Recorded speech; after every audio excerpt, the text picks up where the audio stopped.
إن الحمد لله نحمده ونستعينه ونستغفره ونؤمن به ونتوكل عليه ونعوذ بالله من شرور أنفسنا ومن سيئات أعمالنا من يهده الله فلا مضل له ومن يضلل فلا هادي له وأشهد أن لا إله إلا الله وحده لا شريك له وأشهد أن محمدًا عبده ورسوله يا أيها الذين آمنوا اتقوا الله حق تقاته ولا تموتن إلا وأنتم مسلمون يا أيها الناس اتقوا ربكم الذي خلقكم من نفس واحدة وخلق منها زوجها وبث منهما رجالا كثيرا ونساء واتقوا الله الذي تساءلون به والأرحام إن الله كان عليكم رقيبا يا أيها الذين آمنوا اتقوا الله وقولوا قولا سديدا يصلح لكم أعمالكم ويغفر لكم ذنوبكم ومن يطع الله ورسوله فقد فاز فوزا عظيما أما بعد فإن خير الحديث كتاب الله وخير الهدي هدي محمد صلى الله عليه وسلم وشر الأمور محدثاتها وكل محدثة بدعة وكل بدعة ضلالة وكل ضلالة في النار. عن أبي هريرة رضي الله تعالى عنه قال قال رسول الله صلى الله عليه وسلم لا تحاسدوا ولا تناجشوا ولا تباغضوا ولا تدابروا ولا يبع بعضكم على بيع بعض وكونوا عباد الله إخوانا. المسلم أخو المسلم لا يظلمه ولا يخذله ولا يكذبه. التقوى ها هنا ويشير إلى صدره 3 مرات. بحسب امرئ من الشر أن يحقر أخاه المسلم أو كما قال صلى الله عليه وسلم رب اشرح لي صدري ويسر لي أمري واحلل عقدة من لساني يفقه قولي سبحانك لا علم لنا إلا ما علمتنا إنك أنت العليم الحكيم. ہر قسم کی حمد و ثنا، تعریف و توصیف، کبریائی اور بڑائی اللہ رب العالمین کے لیے لائق و زیبا ہے، جو ہم سب کا خالق و مالک، پروردگار اور پالنہار ہے۔ اس کے ہم پر بے شمار انعامات اور احسانات ہیں۔ وہی اکیلا عبادت کے لائق ہے، اس کے سوا کوئی بھی ہستی عبادت کے لائق نہیں۔ ہم اس پاک پروردگار کی حمد و ثنا بیان کرتے ہیں۔ بے شمار صلاۃ و سلام نازل و سید الاولین والآخرین، امام الانبیاء والمرسلین، شفیع المذنبین جناب محمد الرسول اللہ صلی اللہ علیہ وسلم پر، آپ کے آل اولاد اور متبعین پر۔ اس مختصر سے حمد و صلات کے بعد ہر شخص کی یہ خواہش ہے اور اس کی یہ چاہت اور آرزو ہے کہ اس کی زندگی سکون و اطمینان کے ساتھ گزرے، اسے اپنی جان و مال، عزت و آبرو کے سلسلے میں کسی قسم کا کوئی خطرہ اور کوئی خوف لاحق نہ ہو، وہ پرسکون زندگی بسر کرے۔ اسلام نے ہمیں ایسی تعلیمات دی ہیں، ایسی عظیم اور قیمتی تعلیمات دی ہیں کہ اگر ہم ان ہدایات اور ان تعلیمات پر عمل کریں تو ہمارا معاشرہ، ہماری سوسائٹی امن و سکون کا گہوارہ بن جائے گی۔ اطمینان اور سکون قلب، خوشحالی، بھائی چارگی، محبت معاشرے میں عام ہو جائے گی، لوگوں کے تعلقات آپس میں خوشگوار ہو جائیں گے، لوگ ایک دوسرے سے اچھے روابط رکھیں گے اور بہت ہی امن و چین کے ساتھ رہیں گے۔ میں نے آپ کے سامنے ایک صحیح حدیث پڑھی ہے اس میں اللہ کے رسول صلی اللہ علیہ وسلم نے پرسکون زندگی کے کچھ آداب اور کچھ اصول بتائے ہیں کہ انسان ان کو اپنائے، ان کو اختیار کرے، ان کے مطابق عمل کرے، سارے کے سارے لوگ ان کے مطابق عمل کریں تو امن و سکون کے ساتھ رہیں گے، چین کے ساتھ رہیں گے اور انہیں کسی قسم کا دھڑکا اور خطرہ نہیں ہوگا۔ اور اللہ کے رسول صلی اللہ علیہ وسلم کی انہی تعلیمات پر عمل کرتے ہوئے عرب کے لوگ جن کی مثال بیان کی جاتی ہے اسلام سے پہلے زمانہ جاہلیت کہتے ہی ہیں، ان کی بگاڑ اور خرابی کی کہ آپس میں صدیوں ان کی جنگیں تھیں، ایک دوسرے کے خون کے پیاسے تھے، معمولی سے معمولی چیز پر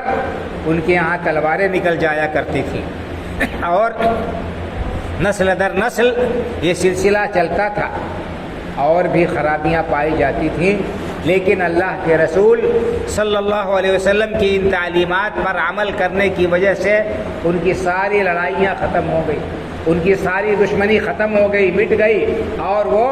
بھائی بھائی ہو گئے۔ حقیقت میں سگے بھائی سے بھی زیادہ ایک دوسرے سے ہمدردی اور خیر خواہی رکھنے لگے اور ان کا معاشرہ ایک مثالی معاشرہ بن گیا جہاں پر ہر شخص کی عزت و آبرو محفوظ تھی، اس کی جان و مال محفوظ تھی اور لوگ انتہائی چین و سکون کے ساتھ رہا کرتے تھے۔ تو آئیے ہم اللہ کے رسول صلی اللہ علیہ وسلم کی اس صحیح حدیث کی روشنی میں دیکھیں کہ ہمیں کیا کرنا چاہیے اور کن چیزوں سے ہمیں بچنا چاہیے تاکہ ہم بھی ایک پرسکون زندگی جی سکیں اور ہمارے آپسی تعلقات خوشگوار ہو جائیں، ہم ایک دوسرے سے مل جل کر اور بھائی چارے کے ساتھ رہیں تاکہ ہم ترقی کر سکیں۔ جب تک دل ایک دوسرے سے نہیں ملے ہوں گے، جب تک لوگ ایک دوسرے کی خیر خواہی نہیں کریں گے، جب تک لوگ ایک دوسرے کے ساتھ ہمدردی نہیں رکھیں گے، ترقی نہیں ہو سکتی ہے، سکون نہیں مل سکتا ہے۔ کہنے والوں نے کہا ہے کہ جتنی محنت لوگ دوسروں کی ٹانگ کھینچنے میں اور گرانے میں لگاتے ہیں، اگر اتنی ہی محنت اس سے کم محنت ہاتھ پکڑ کر آگے بڑھانے میں کریں تو سارے کے سارے لوگ آگے بڑھ جائیں گے۔ لیکن ہماری سوچ الٹی ہے، ہماری فکر الٹی ہے اور ہم بجائے اس کے کہ اپنے بھائی کا ہاتھ پکڑ کے اسے آگے بڑھائیں، آگے لے جائیں، ہم ٹانگ پکڑ کر کھینچتے ہیں، اس کو گڈھے میں گرانے کی کوشش کرتے ہیں۔ تو یہ طرز عمل بدلنا ہوگا، یہ سوچ ہماری اس میں تبدیلی لانی ہوگی اگر ہم خود چین اور سکون کے ساتھ رہنا چاہتے ہیں۔ تو اللہ کے رسول صلی اللہ علیہ وسلم نے سب سے پہلی ہدایت کیا دی؟ سکون اگر چاہتے ہو تو آپ نے فرمایا لا تحاسدوا، لوگوں ایک دوسرے سے حسد نہ کرو۔ لا تحاسدوا، اگر دل کا سکون چاہتے ہو اور پرسکون زندگی گزارنا چاہتے ہو تو دل سے حسد کا جذبہ نکال دو۔ حسد کیا ہے؟ حسد یہ ہے کہ انسان کسی کے اوپر اللہ کی نعمت دیکھ کر جلے، اس کو تکلیف ہو کہ یہ کیسے سکون کے ساتھ ہے، اس کو اللہ تعالیٰ نے صحت سے کیوں نوازا ہے، چاہتا ہے انسان کی اس کو بیماری لگ جائے، اللہ تعالیٰ نے اس کو عزت سے کیوں نوازا ہے، اس کی عزت مٹی میں مل جائے، اللہ تعالیٰ نے اس کو دولت سے نوازا ہے، کیوں نوازا ہے، اس کی دولت اور اس کی جو ہے اس کی کمائی ختم ہو جائے۔ تو انسان اللہ کی کوئی نعمت کسی کے اوپر دیکھ کر جلے اور یہ آرزو کرے کہ کاش کہ اس کی یہ نعمت چھن جائے، چاہے ہمیں ملے چاہے نہ ملے، یہ حسد ہے اور یہ انتہائی بدترین خصلت ہے۔ اور حاسد ہمیشہ تکلیف میں رہتا ہے، حاسد ہمیشہ تکلیف میں رہتا ہے، حسد کی آگ میں جلتا رہتا ہے، اسے سکون نہیں ملتا۔ اور کیوں نہ ہو کہ اسے سکون کیسے ملے گا، کیسے وہ اطمینان کے ساتھ رہے گا، کیونکہ وہ اللہ رب العالمین سے لڑائی کر رہا ہے، وہ اللہ رب العالمین کے فیصلے پر راضی نہیں ہے۔ روزی اللہ نے لکھی، عزت دینے والا اللہ رب العالمین ہے، صحت دینے والا اللہ رب العالمین ہے اور نعمتوں سے نوازنے والا اللہ رب العالمین ہے۔ اللہ نے کسی کو نوازا ہے، ہم اگر جل رہے ہیں اور یہ چاہ رہے ہیں کہ اس سے یہ نعمت چھین جائے، گویا کہ ہم اللہ کے فیصلے سے راضی نہیں ہیں، ہم اللہ رب العالمین کے اوپر اپنا حکم چلانا چاہتے ہیں کہ اللہ ایسے کرے، اور یہ کتنی بڑی گستاخی ہے بھائی اور بزرگوں۔ اس لیے یہ حسد انسان کو نہ دنیا کا چھوڑتا ہے نہ آخرت کا چھوڑتا ہے۔ اللہ رب العالمین نے اس حسد کی بیماری سے، اس شر سے پناہ مانگنے کا حکم دیا ہے۔ آپ پڑھیے قل اعوذ برب الفلق، اس میں کیا کہا اللہ رب العالمین نے؟ وَمِن شَرِّ حَاسِدٍ إِذَا حَسَدَ، میں اللہ کی پناہ چاہتا ہوں کس سے؟ حسد کرنے والے کے حسد سے، جب وہ حسد کرے۔ اور اللہ کے رسول صلی اللہ علیہ وسلم نے فرمایا کہ إِيَّاكُمْ وَالْحَسَدَ فَإِنَّ الْحَسَدَ يَأْكُلُ الْحَسَنَاتِ كَمَا تَأْكُلُ النَّارُ الْحَطَبَ، لوگوں سنو، خبردار، حسد سے بچو، پرہیز کرو، کیونکہ حسد نیکیوں کو اس طرح کھا جاتا ہے جیسے آگ لکڑی کو کھا جاتی ہے۔ جیسے آگ لکڑی کو جلا کر بھسم کر دیتی ہے، اسی طرح سے حسد کرنے والے کی نیکیاں جل جاتی ہیں، ختم ہو جاتی ہیں، کیونکہ حسد کرنے والا کبھی اس کی سوچ صحیح ہوتی ہی نہیں ہے، وہ ہمیشہ غلط سوچتا ہے، ہمیشہ اس کے دل میں برے خیالات آتے ہیں، اور اس کے برے خیالات کے نتیجے میں وہ غلط کام کرتا ہے۔ اس طرح سے وہ اللہ رب العالمین کے غضب کا شکار ہو جاتا ہے، اللہ کے غضب کا شکار ہو جاتا ہے بندہ۔ اس لیے حسد جیسی بیماری سے بچنا ہمارے لیے لازمی اور ضروری ہے۔ سب سے پہلا جرم انسان نے کیا، یا اس مخلوق میں سب سے پہلا جرم ہوا، وہ یہی حسد کا جرم تھا۔ ابلیس نے حسد کی عادت آدم علیہ السلام پر کہ اللہ رب العالمین نے ان کو کیسے اعزاز سے نوازا، اس حسد کی وجہ سے اس نے حضرت آدم کا سجدہ کرنے سے انکار کر دیا، ہمیشہ کے لیے ارادہ درگاہ ہو گیا، ہمیشہ کے لیے اللہ رب العالمین نے اسے دھتکار دیا، اپنی رحمت سے دور کر دیا۔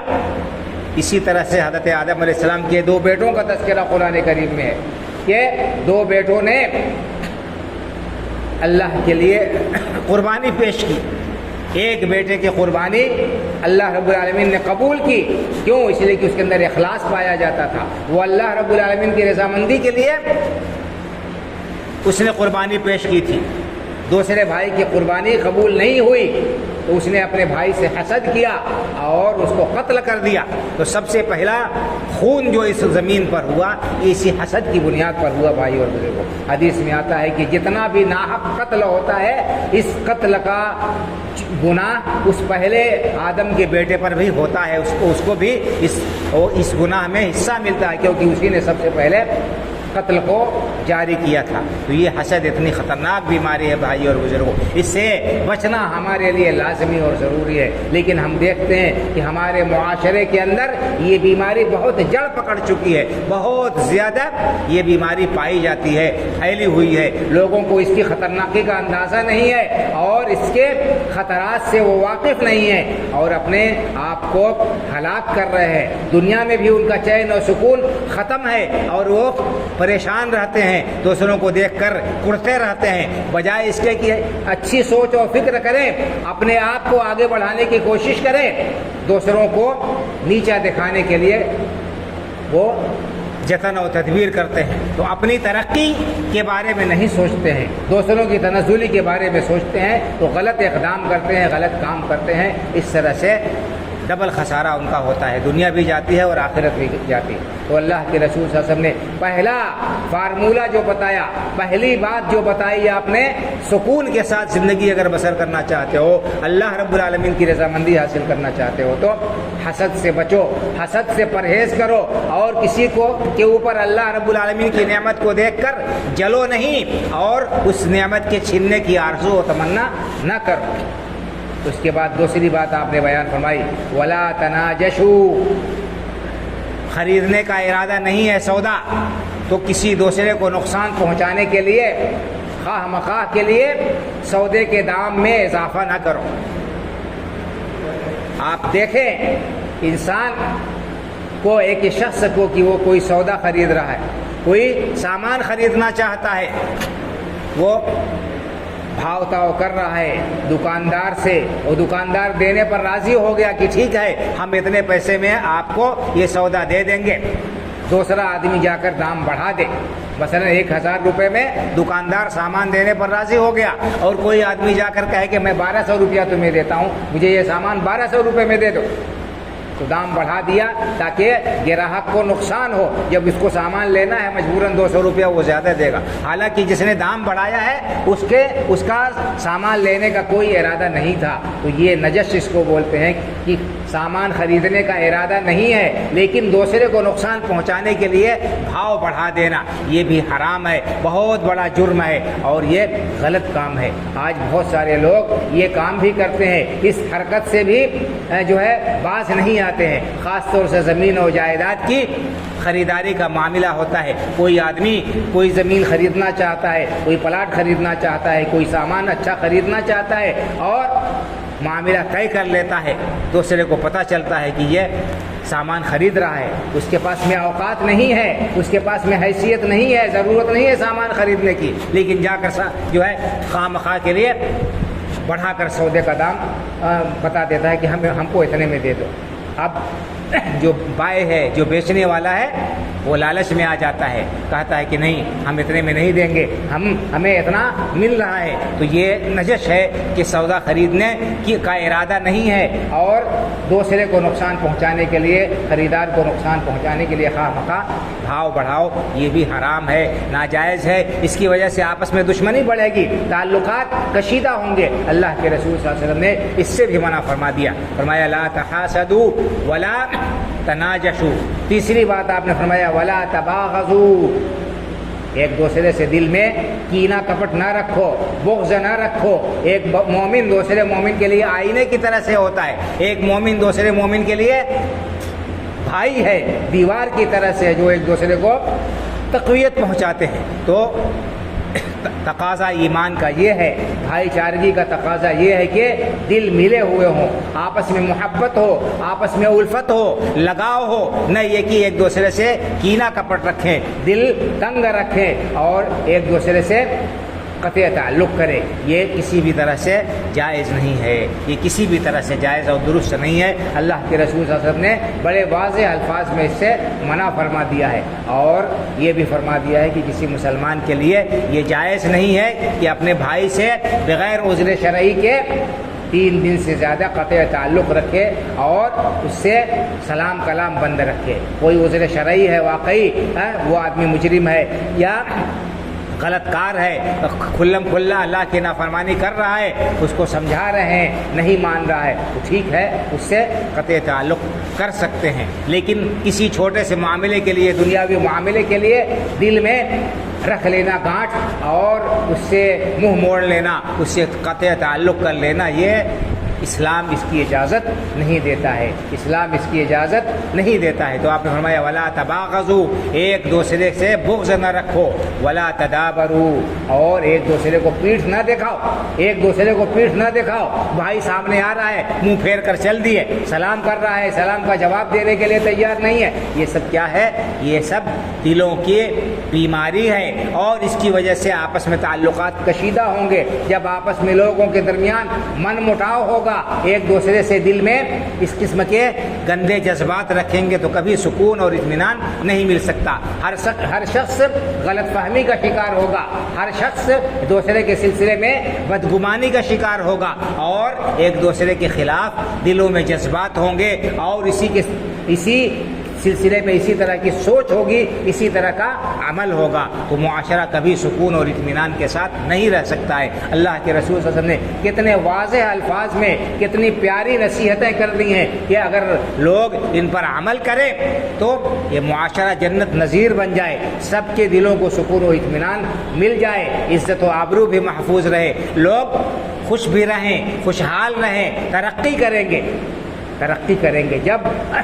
انسان کی سوچ صحیح ہوگی، جب انسان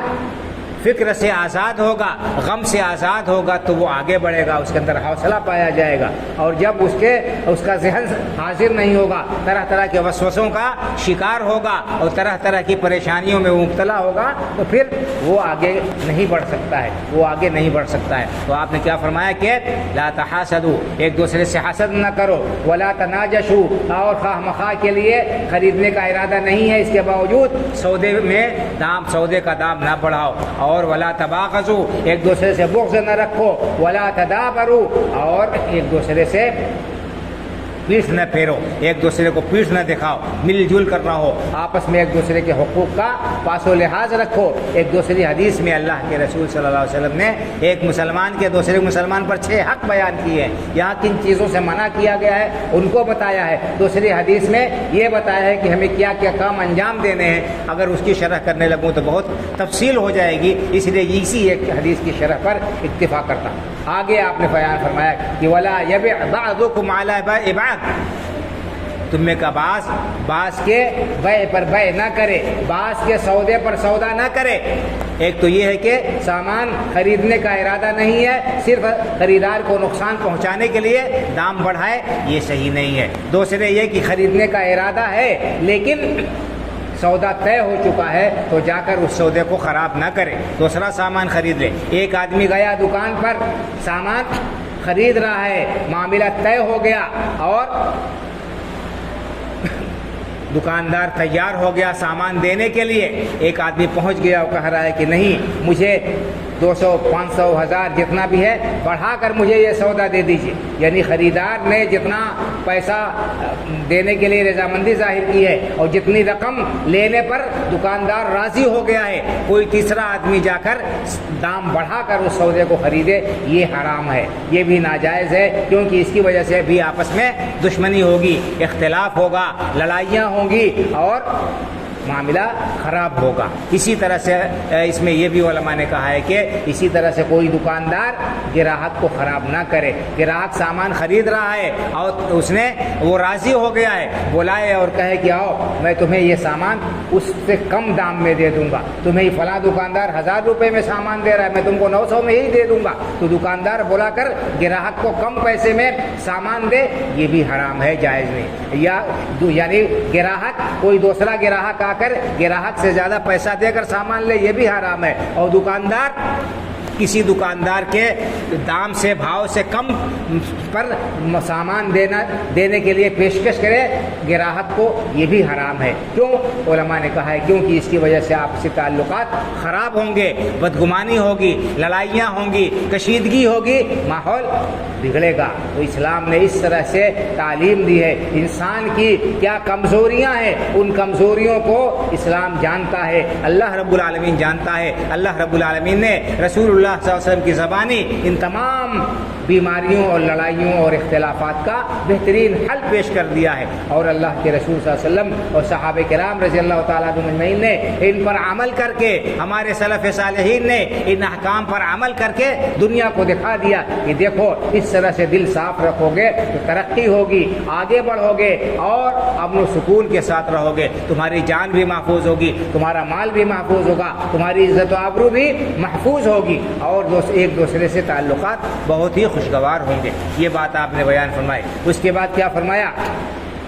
وَكُونُوا عِبَادَ اللَّهِ إِخْوَانًا،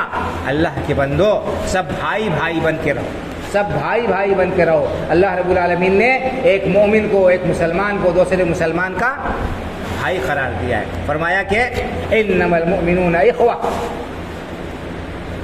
یقیناً مومن آپس میں بھائی بھائی ہیں۔ فَأَصْلِحُوا بَيْنَ أَخَوَيْكُمْ،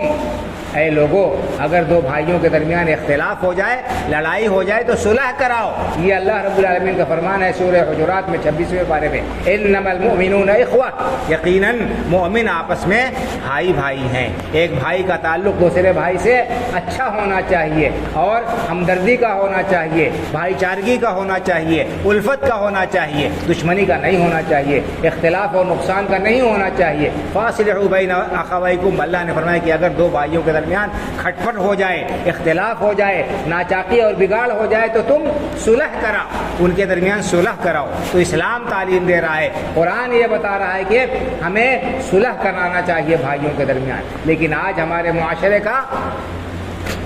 معاشرے کا مزاج کیا ہے کہ ہم صلح تو دور کی بات ہے، ہم بہت سے لوگوں کی سوچ ایسی گندی ہے کہ وہ چاہتے ہیں کہ کیسے بھائیوں کے درمیان لڑائی ڈالیں، کیسے ان کے درمیان اختلاف پیدا کریں، کیسے ان کے درمیان پھوٹ ڈال دیں اور ان کے اتحاد و اتفاق کو پارا پارا کر دیں۔ یہ انتہائی گندی خصلت اور صفت ہے، اور ایسا شخص جو کرتا ہے اس کا انجام بہت ہی برا ہونے والا ہے۔ اللہ رب العالمین کے ہاں سخت گرفت ہوگی، سخت پکڑ ہوگی ایسے لوگوں کی کے بڑی سخت وعید آئی ہے۔ تو آپ نے فرمایا وَكُونُوا عِبَادَ اللَّهِ إِخْوَانًا، اے اللہ کے بندو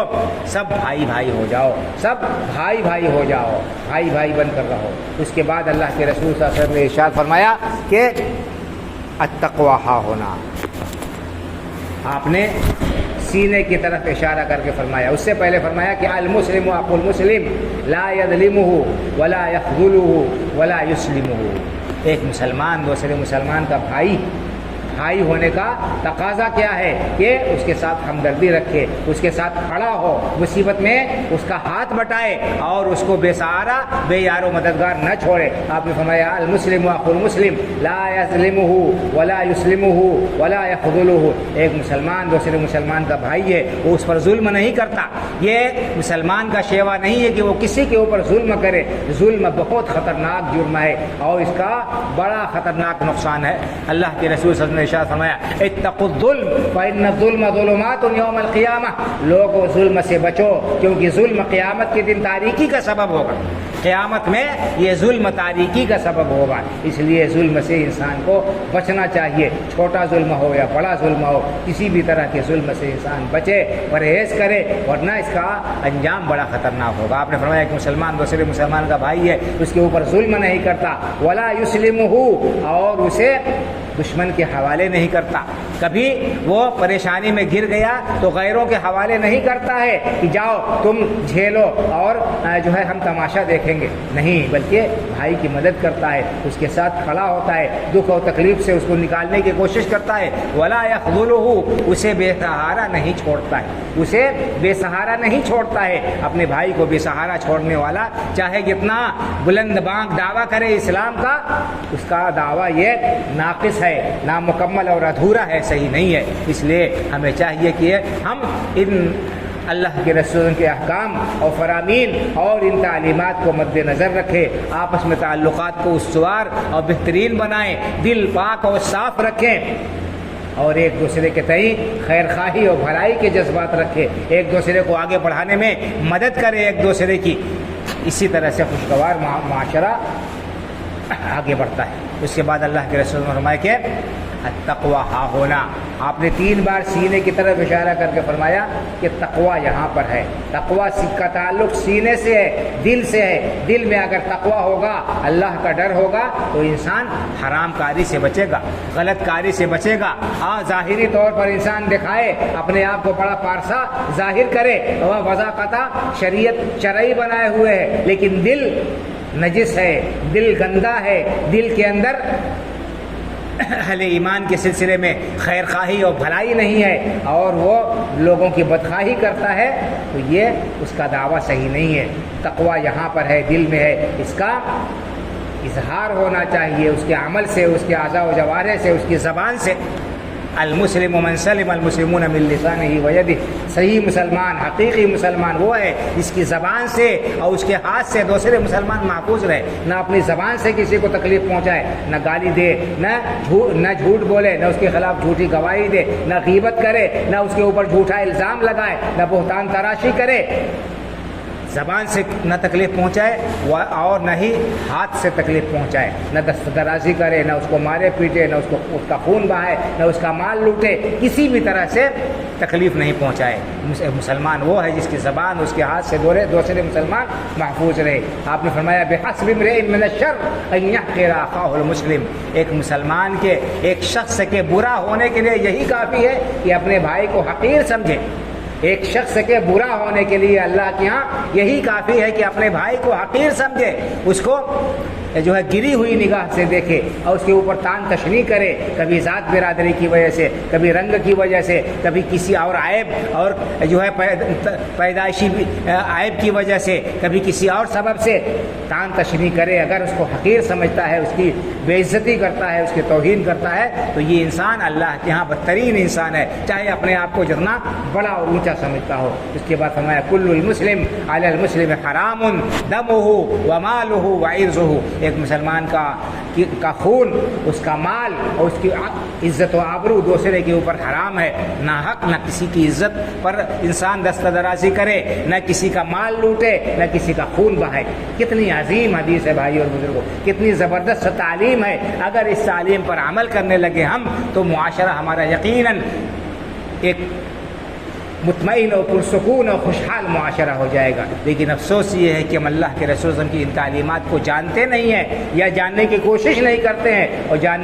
جانتے بھی ہیں تو عمل نہیں کرتے ہیں۔ ہمارا نفس اتنا موٹا یا شیطان کا ہمارے اوپر اتنا غلبہ ہے کہ ہم ان تعلیمات نبویہ کو ایک کان سے سنتے ہیں، دوسرے کان سے نکال دیتے ہیں، اور اپنے آپ کو اونچا رکھنے کے لیے یا اپنے بڑائی کا اظہار کرنے کے لیے ہر جائز و ناجائز وسیلہ اختیار کرتے ہیں۔ اس میں بھائی اور بزرگوں ہمارے لیے نقصان اور خسارہ ہے۔ ہمیں چاہیے کہ اللہ کے رسول کی ان پیاری تعلیمات کو مد نظر رکھیں، ذہن میں رکھیں، اور ان کے مطابق عمل کر کے پرسکون زندگی دنیا میں بھی گزاریں اور اللہ رب العالمین کی رضامندی کے بھی مستحق بنیں۔ اللہ رب العالمین ہمیں رسول اللہ صلی اللہ علیہ وسلم سے سچی محبت کرنے والا، آپ کی تعلیمات پر عمل کرنے والا، اور ایک دوسرے کے ساتھ ہمدردی اور خیر خواہی اور بھلائی کرنے والا بنائے۔ اللہ رب العالمین ہمارے دلوں کو جوڑ دے، آپس میں الفت و محبت پیدا کر دے، اور ایک دوسرے کا ہمدرد اور خیر خواہ بنا دے۔ اسلام پر زندہ رکھے، ایمان پر ہمارا خاتمہ ہو، آمین۔ اقول قولی هذا واستغفر الله لي ولكم ولسائر المسلمين واستغفروه من كل ذنب انه هو الغفور الرحيم۔